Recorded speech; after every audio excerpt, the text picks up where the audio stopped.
Have you ever been fined because birds liked your front yard a little too much? Not because they attacked anyone. Not because they damaged property. Not because they carried off somebody's prize-winning chihuahua. No.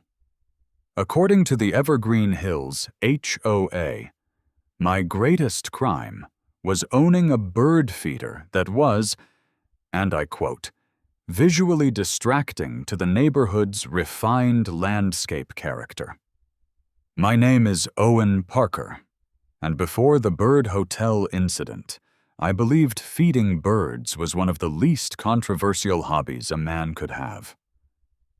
Turns out I was wrong. Every morning before work, I'd step onto my front porch with a cup of coffee, refill an old cedar bird feeder my grandfather had built 40 years earlier, and spend 10 peaceful minutes watching cardinals, blue jays, finches, and chickadees fight over sunflower seeds like tiny feathered politicians. It wasn't just my ritual, it had become my daughter's too. Emma was 10 years old and completely fascinated by birds. She carried a little notebook everywhere, drawing the ones she recognized and inventing dramatic backstories for the ones she didn't. Every cardinal was apparently a retired firefighter. Every blue jay had anger issues. Every mourning dove was secretly writing poetry. After my wife passed away 4 years earlier, those quiet mornings became our way of starting the day together before school, and work pulled us in different directions. Then Victoria Hastings decided birds were bad for property values. Victoria was the HOA president of Evergreen Hills. She dressed like she expected photographers to appear at any moment. Cream-colored blazers, silk scarves, designer sunglasses, perfectly manicured nails that had clearly never met a screwdriver. She drove a glossy white golf cart with the HOA logo painted on both doors, and carried a leather portfolio thick enough to qualify as defensive equipment. She arrived at exactly 8:05 on a Saturday morning. Emma and I were standing beside the feeder, trying to identify a tiny yellow bird neither of us had seen before. Victoria didn't say good morning. She didn't ask about the birds. She simply stared at the feeder with visible disappointment. "Owen," she sighed, "we need to discuss this." I looked at the feeder. "You mean the bird feeder?" "I mean the visual nuisance." Emma frowned. "But the birds like it." Victoria smiled politely, the kind of smile adults use when preparing to ignore a child completely. "I'm sure they do, sweetheart. Unfortunately, the neighborhood doesn't." I set down my coffee. "It's a wooden bird feeder." "It is an oversized wildlife attraction device positioned prominently within the front yard presentation zone." I blinked. "Did you just call it a wildlife attraction device?" She opened her portfolio. Section 8. Paragraph J of the Evergreen Hills Exterior Harmony Standards prohibits oversized feeders, wildlife feeding stations, visible animal-attracting installations, and decorative features that encourage excessive wildlife congregation within front-facing landscape areas. I looked around. There were exactly 6 birds, 1 squirrel, and Emma holding a notebook with tiny bird sketches. "Victoria," I said, "these are songbirds. They are still wildlife. They're eating seeds. They are creating visual clutter." Emma looked down at her notebook. "But Grandpa made this feeder." That should have ended the conversation. It didn't. Victoria barely glanced at the feeder before handing me a violation notice. $275. $75 per day after 48 hours if the feeder remained visible. Continued non-compliance could result in an architectural review hearing and additional penalties. I looked at the paper, then at the old cedar feeder.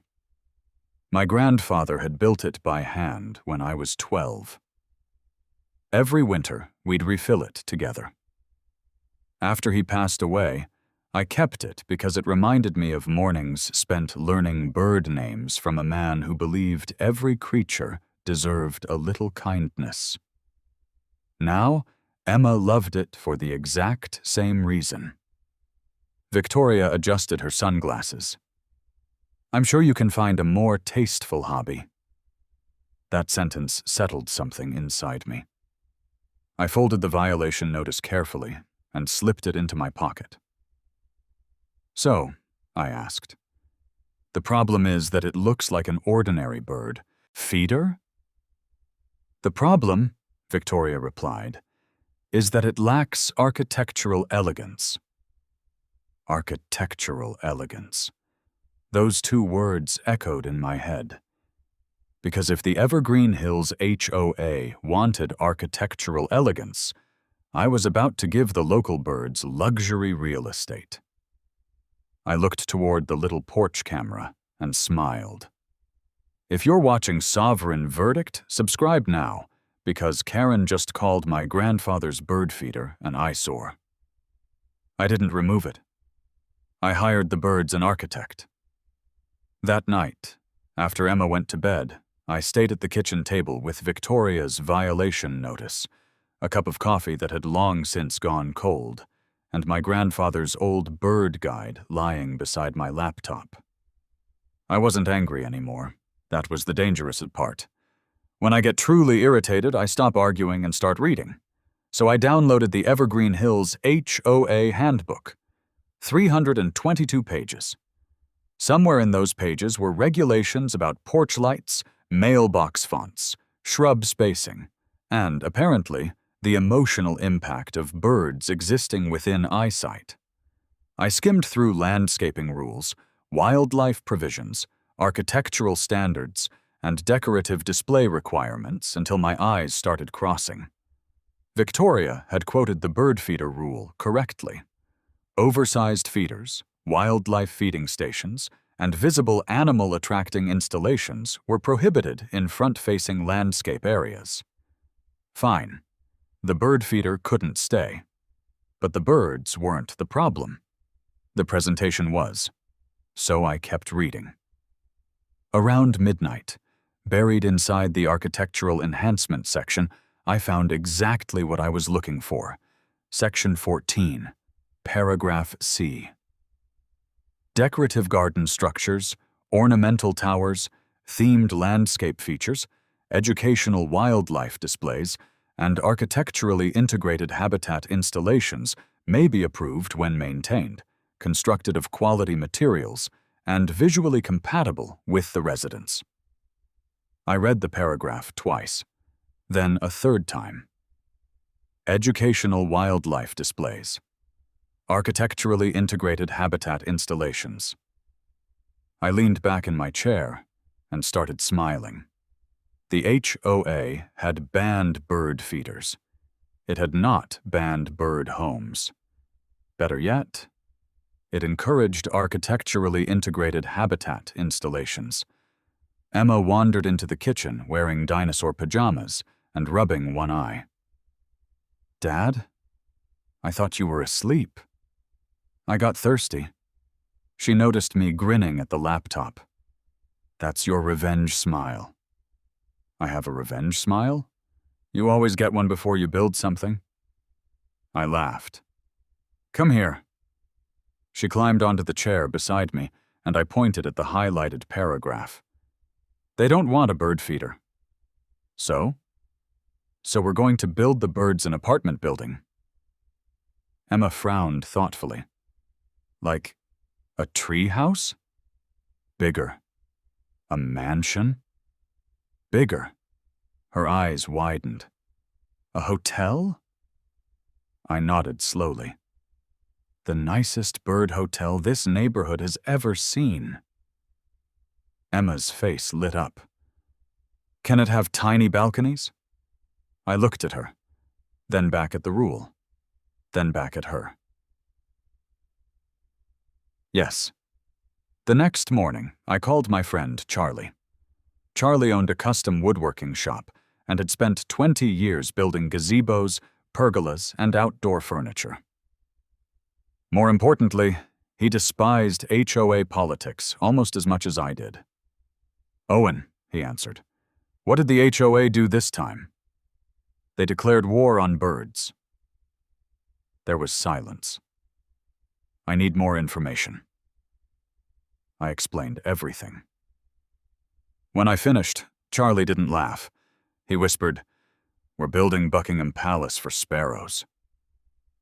By Saturday morning, my driveway looked like a small construction site. Charlie arrived with cedar lumber, trim boards, weatherproof paint, copper roofing panels, decorative brackets, and enough woodworking tools to renovate a church. Emma had spent Friday night drawing ideas.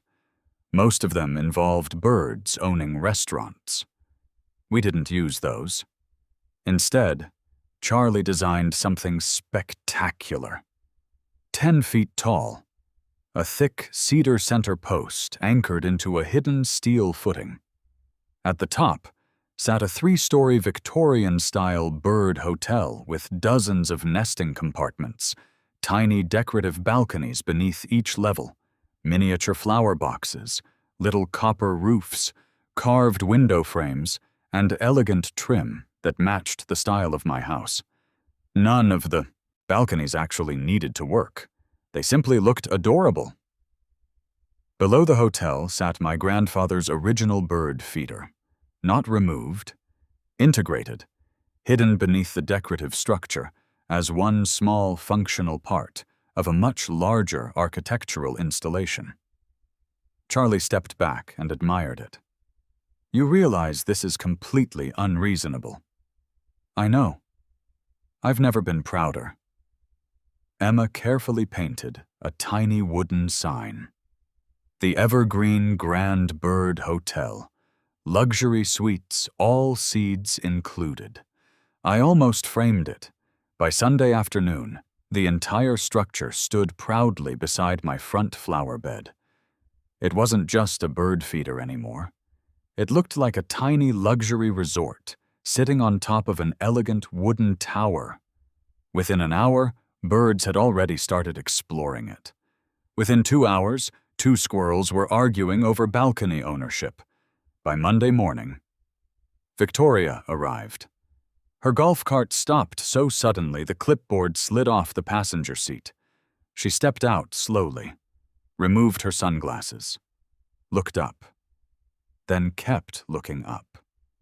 The 10-foot bird hotel tower stood proudly against the morning sky, complete with little balconies, flower boxes, copper roof peaks, and dozens of tiny bird residents already checking into what was unquestionably the nicest housing development in Evergreen Hills. Victoria finally found her voice. "What?" I walked onto the porch with my coffee. "Good morning." She pointed upward. "What is that?" I smiled. "An architecturally integrated wildlife habitat installation." Her eye twitched. "It has balconies. For premium guests. It has flower boxes. Curb appeal. It has a hotel sign. Hospitality." She stared at me for nearly 10 full seconds. Then she whispered something I'd never heard an HOA president say before. "Oh, no." I took another sip of coffee. "Oh, yes." She slowly reached for her phone. "I'll see you tonight." I nodded. "I'll reserve you a balcony." By 7 o'clock that evening, the Evergreen Hills clubhouse was overflowing. Apparently, the phrase 10-foot bird hotel with balconies spread through the neighborhood faster than free internet. Every seat was taken. Neighbors lined the walls, peered through the windows, and whispered like they were waiting for the unveiling of a national monument instead of an HOA hearing. Charlie came with me. Emma insisted on coming too. I thought about saying no, but she looked at me with that determined expression she inherited from her mother and simply said, "Grandpa built the first bird feeder. I helped build the hotel. I want to hear what happens." So she sat beside me in the front row, holding her little bird notebook. Victoria Hastings sat behind the board table wearing a navy blazer instead of her usual cream one, as if darker colors somehow made emergency hearings more official. Beside her sat 3 board members. Richard, the treasurer, believed every problem could be solved with a spreadsheet. Linda chaired the landscaping committee and genuinely loved gardens. And George, a retired architect, had already printed 3 photographs of the Bird Hotel and was studying them with the concentration of a museum curator. Victoria struck the gavel. This emergency architectural session concerns Lot 31, where homeowner Owen Parker has responded to a bird feeder violation by constructing... She stopped, looked at the photograph again, and sighed. Whatever this is. I stood. It has a name. I am almost afraid to ask. The Evergreen Grand Bird Hotel. Several people laughed. Victoria ignored them. Mr. Parker, do you deny constructing a 10-foot structure intended to attract wildlife? No, she smiled. Excellent. Then this should be straightforward. I opened my binder. I deny constructing a prohibited bird feeder. The smile disappeared. Richard frowned. What do you mean? I handed copies of the highlighted covenant page to every board member. Section 14, paragraph C, allows decorative garden structures, ornamental towers, themed landscape features, educational wildlife displays, and architecturally integrated habitat installations. George adjusted his glasses. It does say that. Victoria leaned forward. That section was intended for tasteful decorative structures. It doesn't say tasteful. It says architecturally integrated. It matches my house. It attracts birds. That's what habitat installations generally do. George looked at the photographs again. I'll admit, he said slowly, the trim profile actually matches the Parker residence. Victoria stared at him. George, I'm simply observing. Charlie whispered, he's falling in love with it. I continued. The original violation banned oversized bird feeders and wildlife feeding stations. My grandfather's feeder is no longer displayed as a standalone structure. It has become one integrated feature within a decorative architectural installation that complies with Section 14. Victoria stood. It is 10 feet tall, within the ornamental tower height allowance. It has balconies. Decorative architectural detailing. It has flower boxes. Landscape integration. It has 36 bird apartments. Premium accommodations. Emma quietly raised her hand. Victoria closed her eyes for 1 second. Yes, Emma? Emma stood up, holding her notebook. They're not apartments. The room became quiet. They're suites. Even George laughed. Victoria pinched the bridge of her nose. This is not helping. Emma opened her notebook. I counted 27 birds this morning. Victoria looked exhausted. That's exactly the problem. Emma shook her head. No. She walked to the front table and carefully placed her notebook in front of Linda. Every page contained hand-drawn birds, dates, Species names. Little notes about nesting behavior, migration times, even sketches showing which balcony different birds seemed to prefer. Linda slowly turned the pages. Owen, yes? Emma has been documenting these? For nearly 3 years. George leaned over to look. This is actually a remarkable observation journal. Emma smiled proudly. I want to be a wildlife biologist. The room fell silent. Victoria looked uncomfortable for the first time all evening. I spoke quietly. The old bird feeder wasn't decoration. It became our mourning together after my wife died. Grandpa built it. Emma learned every bird from that feeder. When you called it an eyesore, I paused. She thought you meant this was ugly too. Emma looked down at her notebook. Linda closed it gently. I didn't realize, Victoria interrupted. None of that changes the architectural issue. Before anyone could answer, the clubhouse doors opened. Charlie smiled. Perfect timing. Everyone turned. Walking into the room was Dr. Hannah Brooks from the County Audubon Society, carrying a camera bag and a folder filled with photographs. Victoria stared at her. Who invited a bird expert? I smiled. I figured if we're discussing luxury bird housing, we should probably ask the guests. Dr. Hannah Brooks looked around the clubhouse with the calm curiosity of someone who had expected to spend her evening studying birds, not suburban politics. She was in her 50s, wearing hiking boots, a khaki field shirt with the County Audubon Society logo, and carrying a camera that had probably photographed more wildlife than the entire neighborhood had ever noticed. She smiled politely at the board before placing a thick folder on the table. Victoria folded her arms. Dr. Brooks, this is an HOA architectural hearing. I understand, Dr. Brooks replied. Mr. Parker contacted me because he said someone wanted to discuss a wildlife habitat installation. Victoria pointed toward the photograph of the bird hotel. That is not a habitat. Dr. Brooks looked at the photo for several seconds. Then she smiled.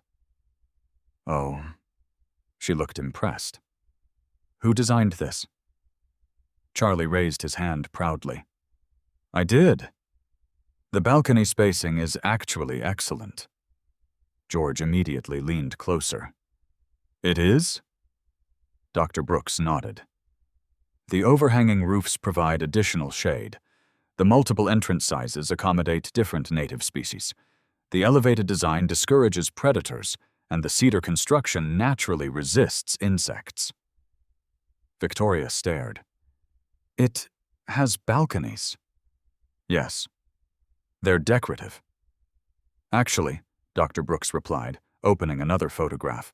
Several of the birds appear to be using them before entering the nesting chambers. George adjusted his glasses.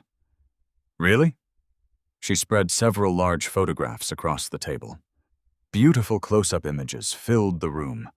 Bluebirds perched on the tiny balconies, wrens carrying nesting material through the miniature entrances, chickadees resting beneath the little copper roofs, a pair of finches sitting together on one of Emma's favorite balconies.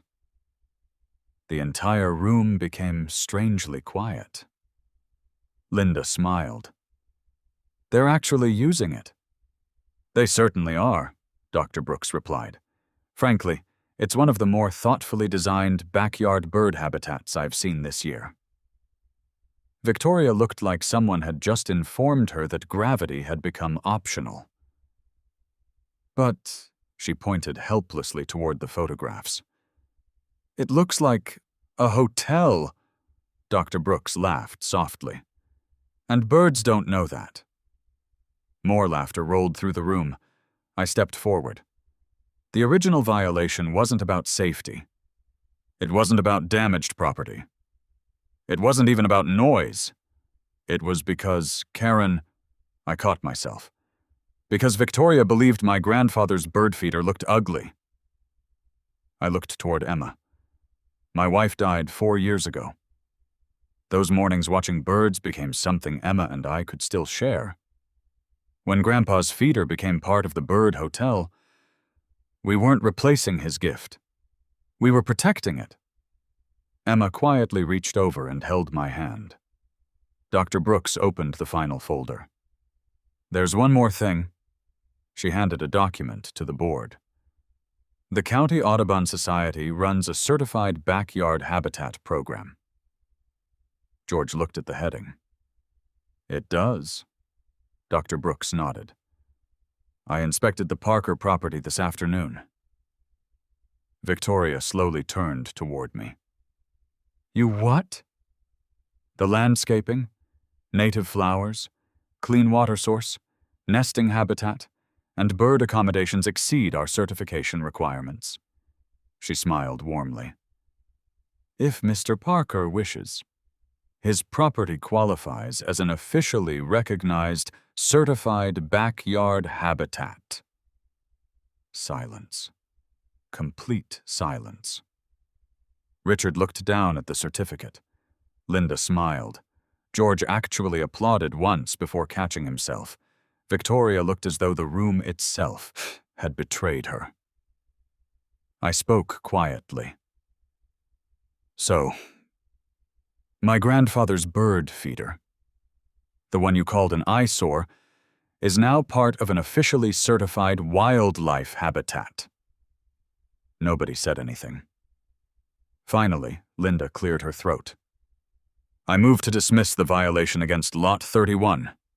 George immediately raised his hand. Second. Victoria looked around the table. You cannot possibly be serious. George adjusted his glasses. The structure complies with the architectural guidelines. The materials are appropriate. The design is cohesive. The installation is maintained. The County Wildlife Organization has officially certified it. He smiled slightly. And I rather like the balconies. Linda laughed. Richard raised his hand. So do I. 3 votes. Victoria's hand remained firmly on the table. The motion passes, Linda announced. The violation is dismissed. The Bird Hotel is approved as an architecturally integrated wildlife habitat installation. The clubhouse erupted into applause. Emma threw her arms around me. Charlie whispered, "Best hotel opening I've ever attended." Victoria slowly gathered her papers, closed her portfolio, and stood. This neighborhood, she said quietly, used to be predictable. I smiled. No. It just didn't have enough birds. 2 weeks later, the county installed a small bronze plaque near the flower bed. Certified backyard habitat. Emma insisted on polishing it every Saturday. The Bird Hotel became one of the most photographed yards in Evergreen Hills. Neighbors started planting native flowers. Children borrowed bird guides from the library. Even George built a much smaller birdhouse for his own backyard, although he admitted mine was architecturally impossible to compete with. Victoria never apologized. She never admitted she was wrong. But she also never mentioned the Bird Hotel again.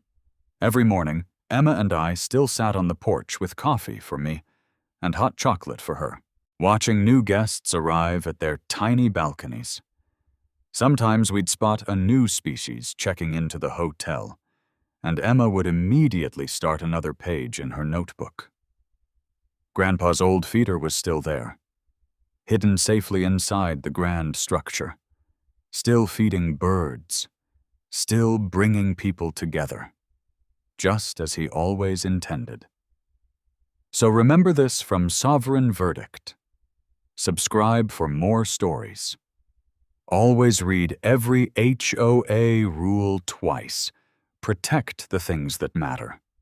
And if an HOA Karen calls your bird feeder an eyesore, don't argue. Just build the birds a luxury hotel so spectacular that even the experts give it 5 stars.